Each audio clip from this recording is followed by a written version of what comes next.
স্বাগতম জানাচ্ছি আমার জিরো থেকে স্পোকেন ইংলিশ ক্লাসে। আমি ম্যাজিক স্যার আপনাদের সাথে রয়েছে বরাবরের মতোই চমৎকার একটি ক্লাস নিয়ে। আজকের ক্লাসটি একদম যারা খুব দুর্বল, কিছুই পারেন না ইংরেজির, আপনাদের জন্যই বিবেচনা করে আজকের এই ক্লাস দেখতে থাকবেন। আমি ধরে ধরে আপনাদেরকে ইংলিশ শিখিয়ে দেব। বিশ্বাস করেন, ক্লাসের শেষ অংশে অবশ্যই আপনি লিখতে বাধ্য হবেন, হ্যাঁ, জীবনে একটি চমৎকার ক্লাস করলাম। চলুন শুরু করা যাক। তার আগে বলতে চাই, এই চ্যানেলে যারা নতুন আছেন, don't forget to subscribe to my channel right now.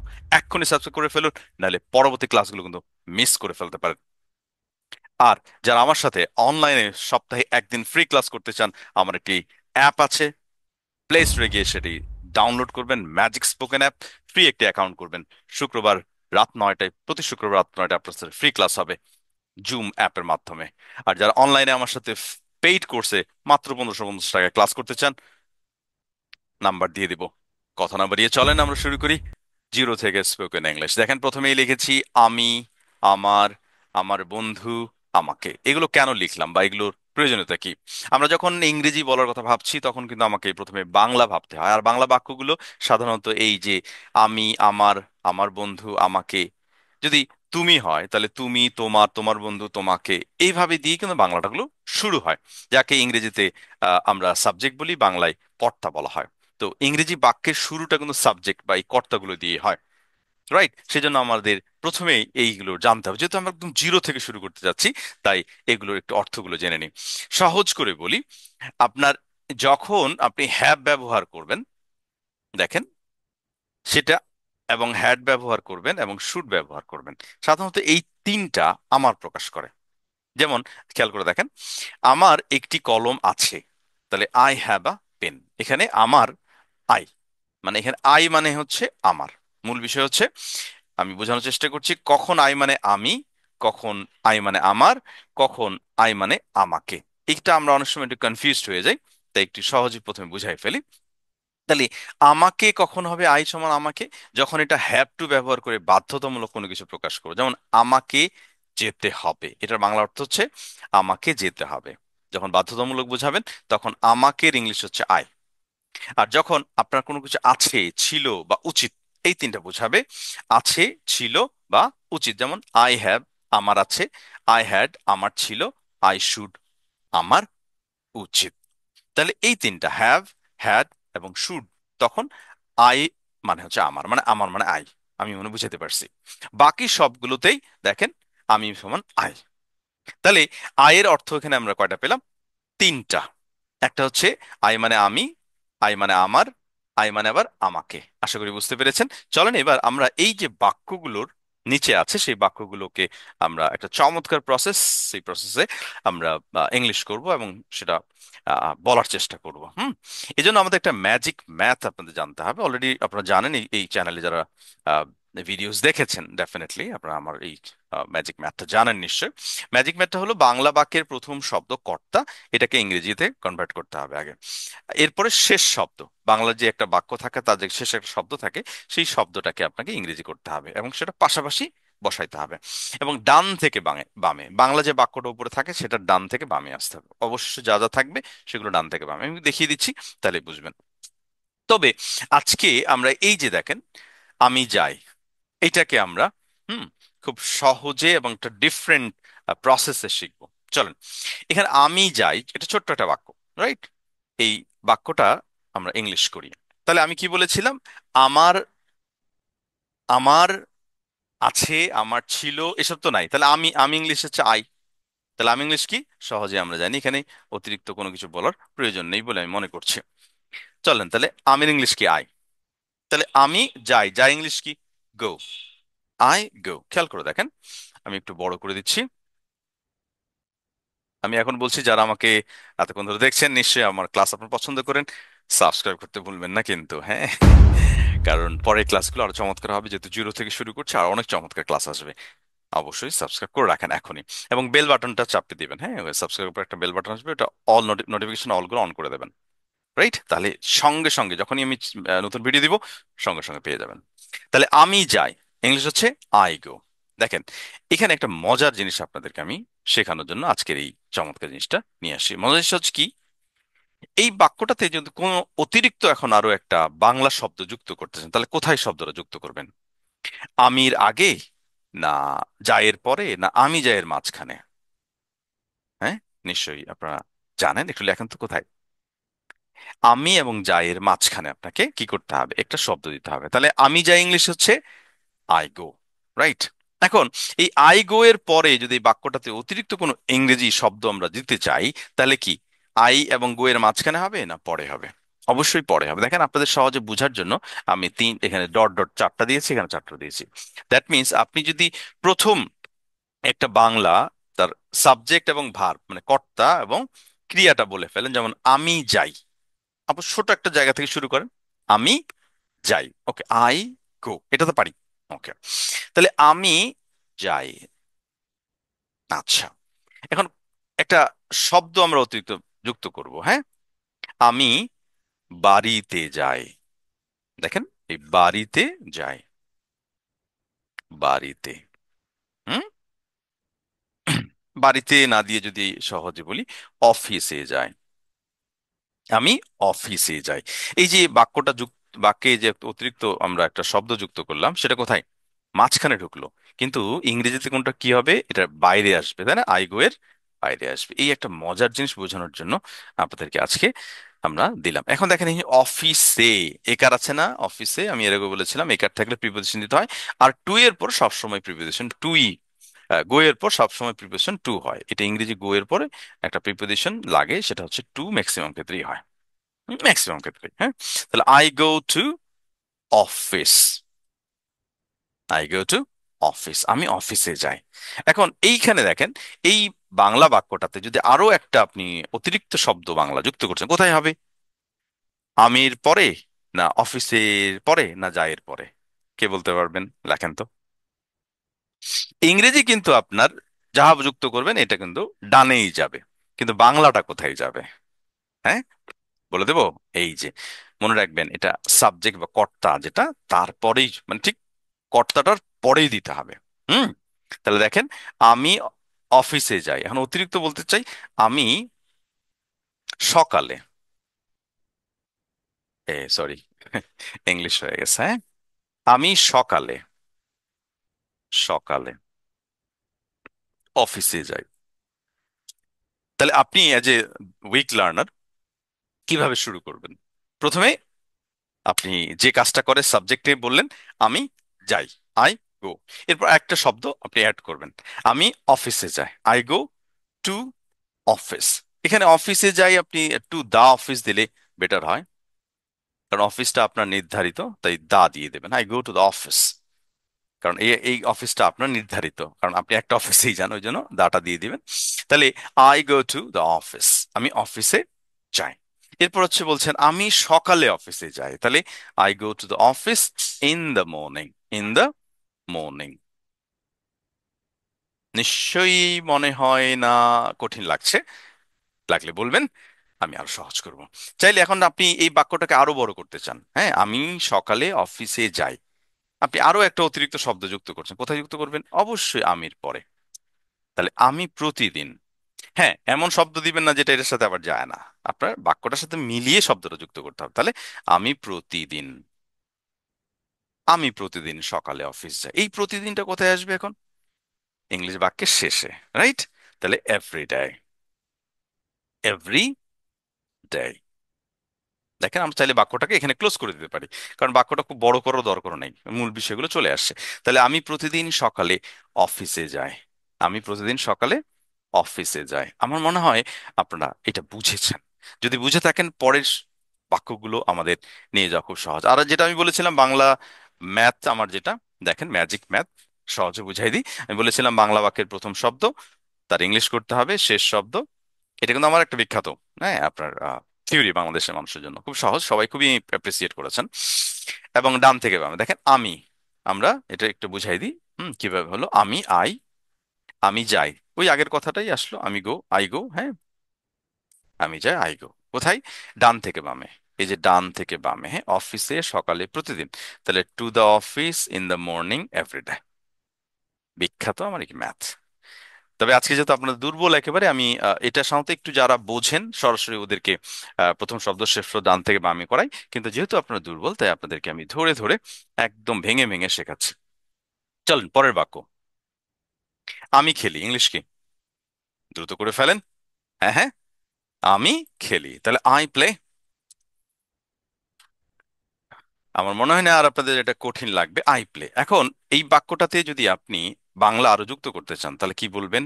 আমি খেলি, আমি মাঠে খেলি না? তাহলে তার আগে বলতে চান আপনি কি খেলেন, তাহলে আমি ফুটবল খেলি, হ্যাঁ, আমি ফুটবল খেলি। তাহলে এই ফুটবলটা যুক্ত হলো কোথায়? মাঝখানে। কিন্তু আপনি ইংলিশ কোথায় যুক্ত করবেন? শেষে। বলুন আই প্লে ফুটবল। বলুন I play football. Right, I play football. আমরা বাক্যটা প্র্যাকটিস করব কিভাবে, তাহলে বলি। আমি খেলি, আই প্লে। আমি ফুটবল খেলি, আই প্লে ফুটবল। মানে যাহা যুক্ত করবেন তাহা আগে যেটা বলেছেন তার সাথে অ্যাড করবেন ইংরেজি। ব্যাপারটা দেখেন, আই প্লে, আমি খেলি, তাহলে আই প্লে ফুটবল, আমি ফুটবল খেলি। মানে যাহা আগে বললেন পরে যেটা অ্যাড করলেন বাংলা, সেটা শেষে ইংরেজিতে অ্যাড করবেন, মানে এখানে অ্যাড করবেন। আমার মনে হয় না আপনাদের আর বুঝতে অসুবিধা। এরপরে যদি বুঝতে অসুবিধা হয় আমি নাম্বার দিয়ে দিব, সরি, মানে আমাকে নক করবেন এই কমেন্টে, এই চ্যানেলে, সরি এই ভিডিও নিচে লিখবেন স্যার বুঝি নাই, তাহলে আমি আমার হোয়াটসঅ্যাপ নাম্বার দিব, যোগাযোগ করে আরো বুঝিয়ে দেবো। কারণ আপনাকে বুঝিয়ে দিতে পারলে আমার খুব ভালো লাগবে, হ্যাঁ। কারণ আমি চাই আপনারা ইংলিশটাকে সহজভাবে শেখেন। তাই আমার সকল প্রক্রিয়া আপনাদের জন্যই। তাহলে আমি ফুটবল খেলি। তো এখন এটা যদি আপনি বলেন আমি মাঠে ফুটবল খেলি, কি হবে? তাহলে এই যে মাঠে কথাটা দেখলাম, মাঠে, দেখেন, আমি মাঠে ফুটবল খেলি, তাহলে মাঠে একার আছে না, তাহলে প্রিপজিশন লাগবে। তাহলে এটা আমার যুক্ত হবে কোথায়? আই প্লে ফুটবলের পরে, হ্যাঁ, I play football in the field. এখানে অন দ্য ফিল্ডও বেটার, ইন দ্য ফিল্ডও বেটার। অনেকে অন দিতে পারেন, অন দেওয়াটা বেটার, কারণ ফিল্ডের উপরে খেলেন আপনি। কিন্তু আমাদের বাংলাদেশে আমরা ইন দ্য ফিল্ড শিখে আসছি, তাই আপনাদের সবাইকে আমি ইন দ্য ফিল্ডই দিচ্ছি। কারণ এর প্রপারলি এটা on the field better. In the ফিল্ডে চাইতে অন দ্য ফিল্ডটা বেশি কার্যকরী বা বেশি জানেন। আচ্ছা, তাহলে আমরা এই পর্যন্ত বুঝলাম যে আমি মাঠে ফুটবল খেলি। এখন বলতে চাচ্ছেন আরো বাক্যটা বড়, তাহলে প্র্যাকটিস করুন কিভাবে, বলেন আমার সাথে। আমি খেলি, আই প্লে। আমি মাঠে, আমি ফুটবল খেলি, আই প্লে ফুটবল। আমি মাঠে ফুটবল খেলি, I play football in the field. তার মানে আপনি যাহা যুক্ত করছেন তা ইংরেজি শেষে বলছেন। ক্লিয়ার? Yes or no? এটা হচ্ছে কিভাবে প্র্যাকটিস করতে হয়, আমার একটা ম্যাজিক প্র্যাকটিস ওয়ে। রাইট, চমৎকার, এটা একটা ম্যাজিক প্র্যাকটিস ওয়ে আমার আছে। It's a magical practice way. Hmm. এখন আসেন, আপনি বলতেছেন আমি আরো শব্দ যুক্ত করছেন বাংলার সাথে। আমি বন্ধুদের সাথে, আমি বন্ধুদের সাথে, আমি বন্ধুদের সাথে মাঠে ফুটবল খেলি। এই যে বন্ধুদের সাথে, উইথ ফ্রেন্ডস, রাইট? তাহলে এটা কোথায় যুক্ত হবে? শেষে।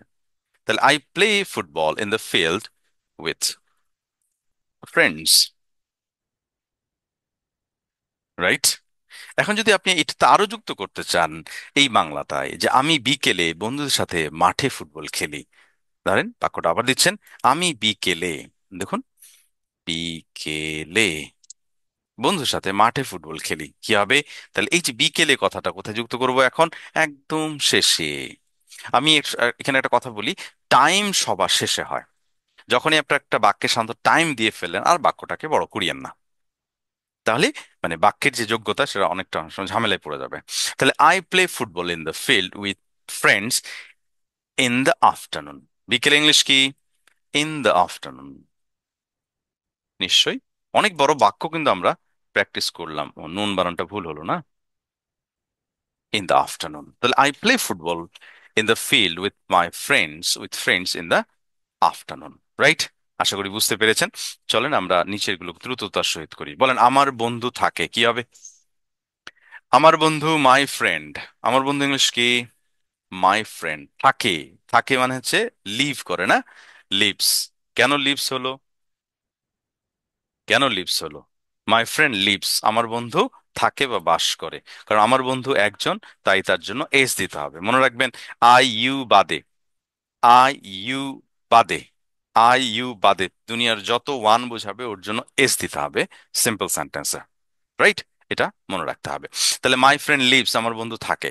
বলেন আমার বন্ধু, এই আমার এখানে বুঝতে হবে আমারের পরে যুক্ত হবে না আমার বন্ধুর পরে যুক্ত হবে, কারণ আমার বন্ধু মানে এখানে একটা জিনিস। বুঝতে পেরেছেন? আমার বন্ধু একটা জিনিস, যদিও দুটো ওয়ার্ড, কিন্তু ব্যক্তি একজন। আমার বন্ধু কয়জন? একজন। তাহলে আমার বন্ধুর পরে অ্যাড হবে, মানে আমার বন্ধুর হচ্ছে কর্তা বা সাবজেক্ট, পুরোটাই আমার বন্ধু দুটো শব্দ, এরপর আপনার যুক্ত হবে। তাহলে আমার বন্ধু ঢাকায় থাকে, আমার বন্ধু ঢাকায় থাকে। তাহলে এই ঢাকায় ইংলিশ কি? ইন ঢাকা। তাহলে my friend lives in Dhaka, in Dhaka. কেমন লাগছে ক্লাস আমার? আশা করি ভালো লাগছে। লিখে ফেলেন এখনই, কমেন্ট করেন কেমন লাগছে। দরকার হলে আমি 1 মিনিট শেখানো বন্ধ করছি। হুম, লিখে ফেলেন কেমন লাগছে, কেমন লাগছে। আর আমার সাথে অনলাইনে যদি ক্লাস করতে চান, আমি এর আগেও বলেছি আমার পেইড কোর্স আছে। অনেক সুন্দর করে যত্ন করে ধরে ধরে আপনাদেরকে ইংরেজি কথোপকথন শেখাবো। জুম জুম অ্যাপের মাধ্যমে আমি ক্লাস নিয়ে থাকি, প্রতিদিন ক্লাস হয়। মাত্র 1550 টাকা একটা কোর্স আছে, করে ফেলবেন। হ্যাঁ, থ্যাংক ইউ। চলেন এই বাক্যটাকে বড় করেন। আমার বন্ধু ঢাকায় থাকে। হ্যাঁ, আচ্ছা, বলেন আমার বন্ধু একাই ঢাকায় থাকে। ধরেন আপনি একাই বলতে যাচ্ছেন, একাই মানে একলা। একাই, আমার বন্ধু একাই ঢাকায় থাকে। তাহলে এই একাই কথার কথায় যুক্ত হবে ঢাকার পরে। My friend lives in Dhaka alone. Alone মানে কি? একা। বাক্যটা বড় করলাম না আর, কারণ আমাদের অনেকগুলো বাক্য আছে, সবগুলো বাক্য শেষ করতে হবে এবং আমার মনে হয় আপনাদের বিরক্ত লাগছে না। হ্যাঁ তাইলে যদি লেগে থাকে বলেন, বাক্য মানে ভিডিওস বড় করব না। অনেক বাক্যগুলো আছে, চাইলে অনেক বাক্য আমি শিখাইতে পারি, কিন্তু আপনারা তো যদি বিরক্ত হন তাহলে তো আমার জন্য ভালো লাগবে না। তাহলে আমি পড়ছি ইংলিশ কি? আমি পড়ছি, দেখেন এখানে কিন্তু চলমান, চলমান কন্টিনিউয়াস বলা হয় যেটাকে, চলমান। আমি পড়ছি যে কাজটা চলমান বোঝাচ্ছে, আমি যেমন পড়ছি, আমি বলছি, আমি খাচ্ছি, এগুলোকে আইএনজি দিয়ে করতে হবে। কি দিয়ে করতে হবে? আইএনজি, ভার্বের সাথে আইএনজি। তাহলে আমি ইংলিশ কি? আই, তাই পড়ছি, এটা আইএনজি করতে হবে। পড়ছির ইংলিশ হচ্ছে রিড, মানে পড়া না? তাহলে আই রিড, এর সাথে আইএনজি হবে। তাহলে আমি পড়ছি, তাহলে রিড এর সাথে আইএনজি হবে, আই রিডিং। কিন্তু এটা ভুল হলো। হ্যাঁ, এই যে আই রিডিং হবে না কখনোই, এটা মনে রাখবেন। আই এর পরে বা কর্তার পরে আইএনজি সরাসরি হবে না, এর সাথে একটি অক্সিলারি দিতে হবে। ডিপেন্ড করবে, যদি আপনি এখন চলমান হয় তাহলে আই এর জন্য এম দিবেন, ইজের জন্য আর দিবেন, ইজের সরি হির জন্য ইজ দিবেন, ইউ এর জন্য আর দিবেন। তাহলে I am reading, I am reading. তাহলে সহজ কথা, আমি পড়ছি ইংলিশ হচ্ছে এম রিডিং। সে পড়ছে, হি ইজ রিডিং। আমি পড়ছি, আই এম রিডিং। তুমি পড়ছো, ইউ আর রিডিং। ক্লিয়ার? ওকে। তাহলে আমরা প্রথম এটা পেয়ে গেলাম, কর্তা আমি, এবং পড়ছি ভার্বটাও পেয়ে গেলাম। এখন আমি যদি এই বাক্যে অতিরিক্ত কোনো কিছু যুক্ত করি, তাহলে আমির পরে, কারণ কর্তার পরে, আমি বই পড়ছি, আমি বই পড়ছি, রাইট?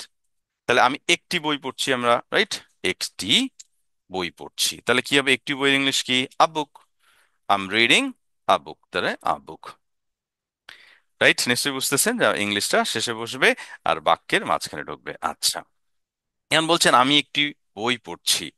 আচ্ছা, আমি পড়ার টেবিলে, দেখেন, পড়ার টেবিলে, আমি পড়ার টেবিলে একটি বই পড়ছি। তাহলে কি হবে? I'm reading a book at my my reading table, reading table. এখানে অ্যাট কেন হলো? অনেকে প্রশ্ন করতে পারেন। প্রিপজিশনের একটা ক্লাস আমাদের এই চ্যানেলে আছে। আমার এই চ্যানেলে আর চাইলে আরো দিব। প্রিপজিশন খুব গুরুত্বপূর্ণ বিষয়, অনেকে বুঝতে সমস্যা পড়েন, এখানে বুঝাই দিচ্ছি এটা আমি। হ্যাঁ, দেখুন অ্যাট মানে ছোট স্থান, ছোট কোনো জায়গায় অ্যাট হয়। তো আমরা যখন এই যে আমি একটা টেবিলের সামনে আছি, আমি কিন্তু টেবিলের উপরে না, টেবিলের পাশে আছি, তাই না? একদম কাছাকাছি, ছোট্ট একটা জায়গা, আমি কাছে আছি, মানে কোনো কিছুর কাছে বুঝাইলে অ্যাট দিবেন। সাধারণত একদম অ্যাটাচ হয়ে লেগে আছে, অ্যাট। রাইট? যেমন আমি দরজার কাছে, I am at the door.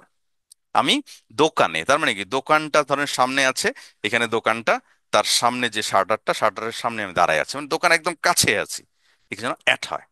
তাহলে অ্যাট সাধারণত নির্দিষ্ট একটা পয়েন্টের ক্ষেত্রে অ্যাট হয়, কোনো হোল্ডিং নাম্বার, বাড়ির নাম্বার, যেমন ওই জন্য অ্যাট হোম হয়, মানে বাড়িতে একটা হোল্ডিং নাম্বার, ঠিকানা থাকে। এটা রোডের ক্ষেত্রে হয়, মানে যেটা স্পেসিফিক ল্যান্ড, ওইটা। যেমন ঢাকা, এখানে অ্যাট ঢাকা হবে না, ইন ঢাকা।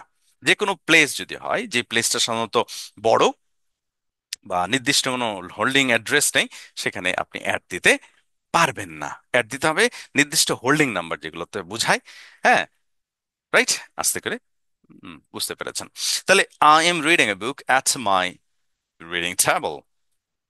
পরের বাক্য, আমার মা রান্না করেছিলেন, মাই মাদার, করে ফেলেন।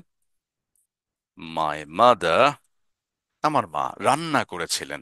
তাহলে রান্না করেছিলেন মানে এটা ইংলিশ কি?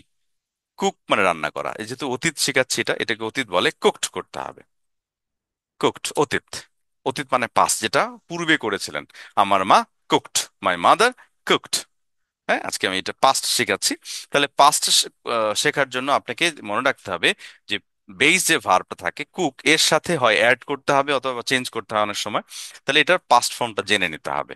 যদি আপনারা চান যে প্রয়োজনীয় পাস্ট ফর্মগুলো কি কি হতে পারে, একটা ভিডিও দেন, তাহলে আমি প্রয়োজনীয় একটা লিস্ট 100 বা 200 এরকম কয়েকটা ভিডিওতে আনবো, ডিপেন্ড করবে আপনাদের প্রয়োজনের সাথে, মানে চাহিদার উপর। আমার মা রান্না করেছিলেন, তো এখন এই বাক্যে আমি কোথায় অ্যাড করব বাংলাটা? আমার মার পর আমার মা গতকাল, নাকি টাইম দিয়ে দিলে কিন্তু বাক্যটা শেষ হয়ে গেল।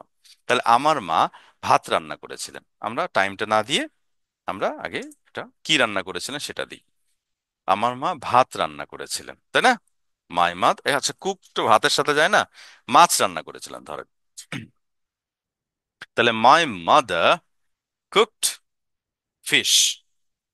একদম জাস্ট অর্থগুলো বসাই দিলেই হবে এখন। Fish, my mother cooked fish. আমার মা আমার জন্য, নতুন ধরেন আপনি যদি এখানে আরো অ্যাড করেন যে আমার মা আমার জন্য, আমার মা আমার জন্য, আমার মা আমার জন্য মাছ রান্না করেছিলেন। তাহলে আমার জন্য ইংলিশ কি? এটা এখন কোথায় যুক্ত হবে? শেষে, ফর মি। তাহলে my mother cooked fish for me, আমার জন্য। আমি গিয়েছিলাম, বাক্যগুলো আহ অনেকগুলো আছে যেহেতু, তাই আমি একটু এগিয়ে যাচ্ছি। আমি গিয়েছিলাম, আমি ইংলিশ আই, গিয়েছিলাম এটা অতীত, তাই না? আমি গিয়েছিলাম পূর্বের কথা প্রকাশ করছে। তাহলে গো মানে হচ্ছে যাওয়া, এর অতীত হচ্ছে ওয়েন্ট। এই জিনিসটা জানতে হবে আপনাদের, যেহেতু দুর্বল আপনারা, তাই আপনাদের এই যে গো এর অতীত হচ্ছে ওয়েন্ট, এটা জানতে হবে। যদি চান আমি একটা লিস্ট করে নেক্সট ভিডিও আনবো, আর ডিপেন্ড করে প্রয়োজনের উপর। তাহলে আই ওয়েন্ট, আমি গিয়েছিলাম। তাহলে বলেন এখানে আই বাংলায় আমি কোথায় যুক্ত করব? আমি গিয়েছিলাম, আমির পর আমি ঢাকায় গিয়েছিলাম, রাইট? এই যে ঢাকায় অন্ত্যেষ্টিয় থাকলে একটা প্রিপোজিশন হয়। আমি বললাম I went to Dhaka. Sorry, to ভুল হলো। আই ওয়েন্ট, হ্যাঁ, আই ওয়েন্ট টু ঢাকা, আমি ঢাকায় গিয়েছিলাম। আই ওয়েন্ট টু ঢাকা, কারণ গো বা ওয়েন্ট এগুলোর পর সাধারণত টু হয়, কারণ দিক প্রকাশ করে। আমি ঢাকায় গিয়েছিলাম। এখন যদি বলেন যে আমি গতকাল ঢাকায় গিয়েছিলাম, তাহলে গতকালটা আমরা এখানে অ্যাড করলাম আমির পরে, গতকাল সময় দিয়ে দিলাম, তাহলে বাক্যটা ক্লোজ করে ফেলবো আর কি, সময় দেয়া মানে ক্লোজ করে ফেলা। তাহলে I went to Dhaka yesterday. Clear? চলেন আমি যাব, এটা ভবিষ্যৎ শেখাচ্ছি, ফিউচার ইনডেফিনিট বলে এটাকে। আমি যাব মানে পরে ঘটবে, যেটা পরে ঘটবে সেটাই কি? ফিউচার। ফিউচার মানে উইল, মনে থাকবে, ফিউচার মানে উইল। তাহলে আমির ইংলিশ হচ্ছে আই, যেহেতু ফিউচার তাহলে আই উইল। যাব, যাব মানে গো। তাহলে এখানে আমি যাবোর ইংলিশ হচ্ছে উইল গো। যাবোর ইংলিশ কি? Will go. তাহলে খাবো, উইল ইট। দেখবো, উইল সি। হ্যাঁ, শিখবো, উইল লার্ন। সাবস্ক্রাইব করব, উইল সাবস্ক্রাইব। না করব না, করে ফেলেন, এখনো যারা করেন নাই করে ফেলেন, হ্যাঁ। আর অনেকগুলো ভিডিও আছে এই চ্যানেলে, সেগুলোও দেখবেন, রাইট? আশা করছি আপনারা ইংলিশ শেখাতে আমি আপনাদের গুরুত্বপূর্ণ একটা ব্যক্তি হিসেবে পরিগণিত হব। আচ্ছা, কারণ আমি মনে করি আমি খুব সহজেই আপনাদের শেখাচ্ছি। আমি যাব, আই উইল গো। তাহলে আমি যাব, এখন বাংলা আমি, দেখুন এটা কিন্তু আপনাদের প্র্যাকটিস করার প্রসেস বোঝাচ্ছি, যে আপনি নিজে নিজে ছোট বাক্যকে বড় করে করে কিভাবে প্র্যাকটিস করবেন, বুঝবেন, আস্তে আস্তে বুঝবেন, আগাবেন, বুঝবেন, আগাবেন। তাহলে আমি, আচ্ছা, আমি যাব কোথায়? ধরেন আমি এবার দিলাম যে বাজারে যাব, আমি বাজারে যাব।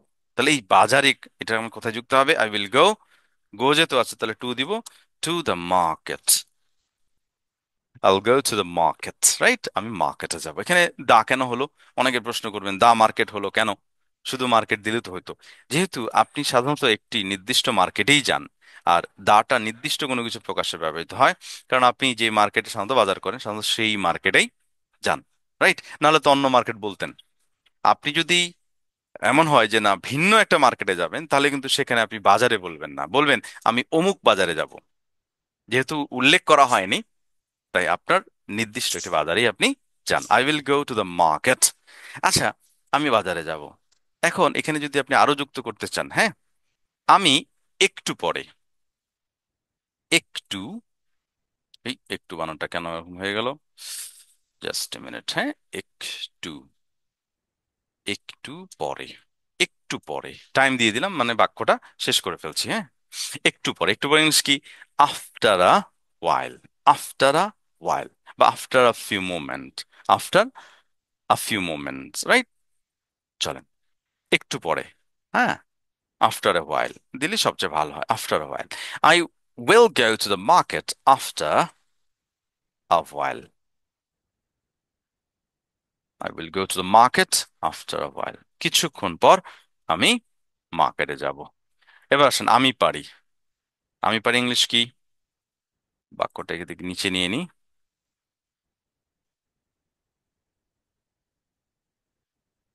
হুম, আমি পারি, আমি পারি ইংলিশ কি? I can. আমি পারি ইংলিশ হচ্ছে I can, right? I can, আমি পারি। এখন এই আমি পারি, আমি কি করতে পারি?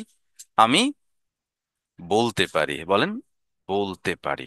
দেখেন কোথায় আমির পরে দিলাম, আমি বলতে পারি। তাহলে এই আমি পারির পরে, আই ক্যানের পরে আপনার বলতে, বলতে ইংলিশ হচ্ছে স্পিক। এখানে যেহেতু দেখেন একটা গুরুত্বপূর্ণ বিষয় আছে এখানে শেখার, এখানে কিন্তু তে আছে। দেখেন আমি এর আগে বলেছিলাম একার থাকলে আপনার প্রিপোজিশন হয়, কিন্তু এই যে পারা পারির ক্ষেত্রে মানে আমি বলতে পারি, আমি বলতে পেরেছিলাম, আমি বলতে পারবো, এসব জিনিসের ক্ষেত্রে হুম আপনার কি বলে হচ্ছে প্রিপোজিশন লাগে না। মানে এই ক্যান মানেই তে পারি, সহজ কথা, এই ক্যান মানে তে পারি, তে পারতাম, বা এরকম যেগুলো আসে আর কি, হ্যাঁ। কুড হলে তে পারতাম, এরকম হবে। তাহলে আই ক্যান স্পিক, আমি বলতে পারি, এখানে প্রিপোজিশন লাগবে না। কি বলতে পারেন? আমি ইংরেজি বলতে পারি। সত্য কথা, হ্যাঁ পারেন স্যার, কারণ ম্যাজিক স্যারের ম্যাজিক ম্যাথ আপনি এখন শিখে ফেলেছেন, প্র্যাকটিস করতে জানেন, একটু হলে তো পারেন, হ্যাঁ। আমি ইংলিশ বলতে পারি, তাহলে আই ক্যান স্পিক, যাহা অ্যাড করলেন তাহা কোথায়? শেষে যুক্ত হবে। আই ক্যান স্পিক ইংলিশ, আমি ইংলিশ বলতে পারি। এখন যদি আরো কোনো কিছু আপনি অ্যাড করতে চান, করতে পারেন, কোনো সমস্যা নাই। আমি অনর্গল, যেটা আপনাদের স্বপ্ন, হ্যাঁ, অনর্গল ইংলিশ বলতে পারি। এই অনর্গল ইংলিশটা যে আমরা যুক্ত করলাম শেষে, মানে বাংলা শেষ যুক্ত করলাম এখানে, এটা ইংলিশে যাবে শেষে, রাইট? অনর্গল ইংলিশ হচ্ছে ফ্লুয়েন্টলি, ফ্লুয়েন্টলি। তাহলে I can speak English fluently. চাইলে আরো যুক্ত করতে পারেন। আমি সবার সাথে অনর্গল ইংলিশ বলতে পারি, তাহলে সবার সাথে, সবার সাথে, সবার সাথে, তাহলে উইথ এভরিওয়ান, রাইট? তাহলে I can speak English fluently with everyone, with everyone. দেখুন ইংলিশটা আসলে খুবই মজার। আমি আমি মনে করি, সরি, আমি মনে করি ইংলিশ খুব সহজ। যদি আপনি আমার প্রসেসটাকে নিতে পারেন, তাহলে খুবই সহজ। লিখবেন কেমন লাগছে, আমার উচিত, আই শুড, এর আগে বলেছিলাম আমার উচিত, আই শুড। আমার কি উচিত? আমার যাওয়া উচিত, রাইট? আমার যাওয়া উচিত। এই যে এখানে শুডের সাথে আমি দিলাম যাওয়া, তাহলে যাওয়া হচ্ছে এখানে I should go, I should গো। আচ্ছা, তাহলে যাওয়া উচিতের ইংলিশ কি? যাওয়া উচিত ইংলিশ হচ্ছে শুড গো, শুড গো। একদম ক্লিয়ার করে বুঝে নেন, আমার যাওয়া উচিত। তাহলে আমার ক্লাসে যাওয়া উচিত, হ্যাঁ, আমার ক্লাসে যাওয়া উচিত। ক্লাসে লিখলেন, ধরেন ক্লাসে। দেখেন আমি কিন্তু একটা জিনিসই আপনাদের বোঝাচ্ছি, যে আপনি বাংলা প্র্যাকটিস, মানে ইংলিশটা প্র্যাকটিস করবেন কিভাবে, বাংলা টু ইংলিশ ঠিক ছোট ছোট নিবেন, আস্তে আস্তে বড় করবেন আর বলতে থাকবেন। তাহলে আই শুড গো, যেহেতু গো আছে তাহলে আমাকে টু দিতে হবে, সাধারণত আমরা জানি টু হয়। I should go to class, the class, ক্লাসটা আপনার নির্ধারিত, তাহলে I should go to the class. আমাকে যেতে হবে, হ্যাঁ, বাক্যটা আর বড় না করি। তাহলে আমাকে যেতে হবে বাধ্যতামূলক, আমি প্রথমেই বলেছিলাম এখানে আমাকে যেতে বাধ্য থাকলে আপনি আমাকে ইংলিশ হচ্ছে আই, আর যেতে হবে ইংলিশ হচ্ছে have to go, I have to গো। আমাকে যেতে হবে, আমাকে বাড়িতে যেতে হবে, হ্যাঁ, ধরেন আপনি যে বাড়িতে যেতে হবে, হ্যাঁ, বাড়িতে, বাড়িতে। তাহলে আই হ্যাভ টু গো, এখানে দেখেন হোম দিবেন, এখানে টু দিবেন না আর। গো এর পর সবসময় টু হয়, সরি। কিন্তু হোম, হেয়ার, দেয়ার, অ্যাব্রড, এই তিনটার আরো লিখে দিচ্ছি। দেখেন হেয়ার, দেয়ার, অ্যাব্রড। আরো কয়েকটা আছে, এই কয়টা আপনাদের খুব প্রয়োজন হয়। I, hey, I go, I have to go home, আমাকে বাসায় যেতে হবে। হ্যাঁ, অথবা I have to go there, আমাকে সেখানে যেতে হবে। I have to go abroad, আমাকে বিদেশ যেতে হবে। এইসব ক্ষেত্রে আসলে প্রিপোজিশন টু লাগে না। এটা শেখাই দিলাম। আশা করি আমার পুরো ক্লাসটা আপনারা এই পর্যন্ত দেখলেন। আমি মনে করি I am really happy that you have watched my whole video, the full video, and I think you learned a lot of things. আপনি অনেক কিছু শিখেছেন দুর্বল থেকে, এবং পুরোটা আমি আবার দিচ্ছি। এটা আমাদের ডেসক্রিপশনে আমি টেক্সটগুলো দিয়ে দিব, চাইলে ওখান থেকে আপনি আরো নিতে পারেন। এবং অবশ্যই আমার ভিডিওটা যদি ভালো লেগে থাকে, অনেক কিছু শিখে থাকেন, আমাকে আপনার পক্ষ থেকে একটা সাবস্ক্রাইব, একটা কমেন্ট, একটা লাইক দিতে যেন ভুলবেন না। এবং লিখবেন, স্যার আমি পুরো ভিডিওটা দেখেছি, আমি সাবস্ক্রাইব করেছি, একটা কমেন্ট করেছি, এবং একটা লাইকও দিয়েছি, এবং পরের ভিডিওর জন্য আমি আপনার অপেক্ষায় আছি। দেখা হবে পরের ভিডিওতে। আল্লাহ হাফেজ, থ্যাংক ইউ, আসসালামু আলাইকুম।